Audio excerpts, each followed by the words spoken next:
And now, Taylorem and Dill's 10-second guide to movies. The Dark Knight. Yes. Next. Saw. Yeah. Speed Racer. Casino Royale. Yeah. Godfather. No. The Matrix. Yeah. 300. Oh, okay, yeah. Transformers. Nah. Transformers is gone!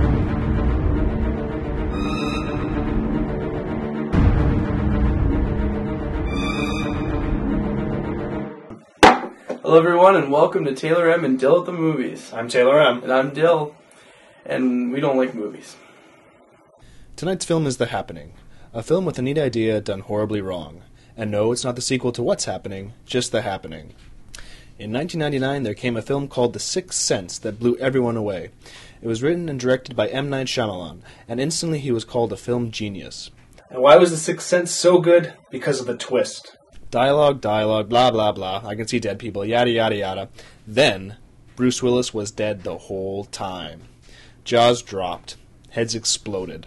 He was dead all along! But as Shyamalan continues to release films, their quality has gone to the level of stupid.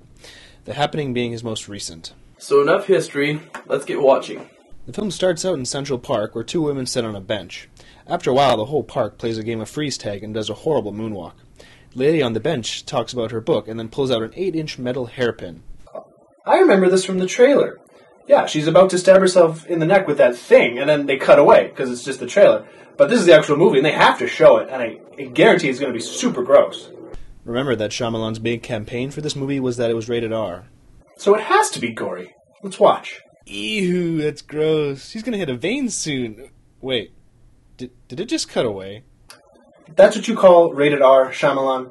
Well, I'm sorry if I'm the Saw, Hostel, and Cannibal Holocaust generation, but when someone goes for the jugular, I expect blood. Moving on. We now go to a construction site 3 blocks from Central Park, because I guess whatever is happening has moved here. The workers tell dirty jokes as 2 men fall from the building, and both times this guy can tell you who it is from a mile away. Christ, Mackenzie fell.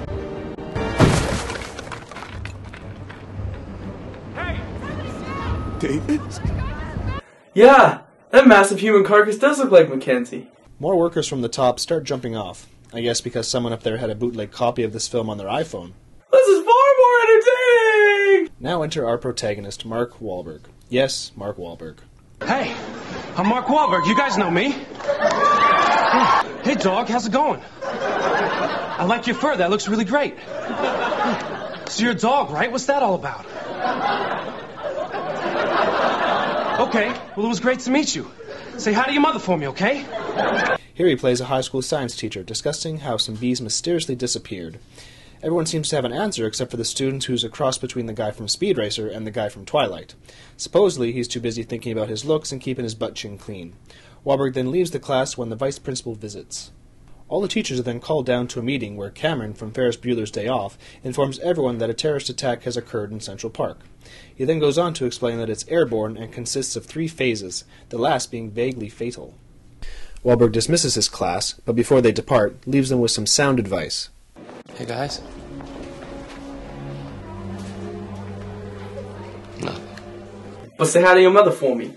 John Leguizamo, another teacher at the high school, then shows up to tell Wahlberg that him and his family should go to his mother's. So, Mark Wahlberg and John Leguizamo work at the same high school. I guess that must be the same high school whose French teacher is Arnold Schwarzenegger, and whose gym teacher is Michael Moore. Makes sense to me. Wahlberg and Leguizamo talk some more, and it turns out that Alma, Wahlberg's wife, has been acting strange, and they might even separate. Wahlberg gets home as wife Alma watches the news. After watching, it's told plain and simple that whatever is happening... It makes you kill yourself. Wahlberg goes upstairs to get packed and grabs his mood ring, which I guess stays blue when he's mildly excited, as Alma gets a call from Joey, her secret lover. It nearly screams for a Hinder song. Honey, why you calling me so late? It's kinda hard to talk right now. So we get to the train station where Wahlberg meets up with Leguizamo and his daughter Jess, who is undoubtedly the best actor in the film. After Leguizamo drops the ball on Wahlberg and Alma fighting, they get on the train. Then, in Philadelphia, The Happening floats in and causes another game of freeze tag. The residents then play a game of hot potato with a gun. Back on the train, Alma talks to her secret lover, Joey. We ate tiramisu together. That is it. Oh, they ate tiramisu all right. They ate tiramisu all night long. At the back of the train, Wahlberg and company learn that Philadelphia has just been attacked. That's where Leguizamo's wife resides, but a quick phone call proves she got away in time. The train stops and leaves our heroes in Dilbert, because the party never stops in Dilbert, and Wahlberg goes to talk with the train conductor. He's told that they've lost contact with everyone. Sir, we lost contact. With whom? Don't worry, everyone. I'm a science teacher. I know how to use these words correctly. So our band of heroes discuss and discover they're stuck in Dilbert, but they're not afraid because nothing ever happens in Dilbert. Then, at a diner, Elma joins the other customers who had the taco surprise as Wahlberg explains to Jess the scientific discovery known as mood rings. You know that everyone gives off energy, right? It's scientifically proven. They got these cameras that can record what color you are when you're feeling different things. People that are angry give off a different color than people that are sad. You see this ring? This ring can supposedly tell you what you're feeling. Class. Can I have attention, please? I was at the dollar store the other day, and I found the best invention since sliced bread made love to the light bulb. Mood rings. 2 for $1. Who wants some? Who wants some? He then makes Jess laugh by sounding like a buzzer from Jeopardy. Then, My God, look at this. My sister sent it to me. It was taken an hour ago at the Philadelphia Zoo. This gory video brought to you by the new iPhone.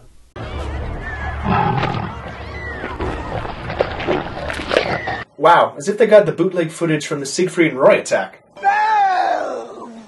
Boo! Boo! Boo! Boo! Boo! Fine, since I guess it really isn't a rated R film, we'll stick to more friendlier jokes. the following joke has been rated PG for pretty gay. Then, Wahlberg and crew watch Monty Python's Holy Grail on a woman's iPhone. 'Tis but a scratch. A scratch? Your arm's off. No, it isn't. Well, what's that then? Oh, grow a pair. The owner of the diner then informs everyone that whatever's going on is only hitting small towns now. Where are we? The area now includes most of New England, from Massachusetts to Maryland. There are no dead center. We are right here. So now the only escape from whatever's happening is 90 miles away as people scramble to get rides. Wahlberg, Alma, and Jess get a ride from a hippie couple, while Leguizamo goes with another group to look for his wife. Wahlberg and the hippie couple then quickly stop off at their house for supplies and to show off his enormous weed stash, and to discuss his love for hot dogs. We're packing hot dogs for the road. You know, hot dogs get a bad rap. They got a cool shape, they got protein. You like hot dogs, right? You like hot dogs, don't you? Get the mustard? Because when you're running for your life, the first thing you think about are hot dogs. Family photos. Check. Flashlight. Check. Bottled water. Check. Hot dogs. I forgot the hot dogs. You forgot? I forgot how much I love hitting you. Leguizamo's crew have now made it to Princeton and passed by the remains of an all-night emo party. After learning the happening is here, they cover all of the windows and Leguizamo asks a math problem. How much would you have if I said I would pay you a penny on the first day, and then 2 pennies on the second, and then 4 pennies on the third day, and I just kept doubling it? I did this for a month. How much money would you have at the end of the month? Because he's that hardcore of a teacher. But it's too late as he discovers a leak.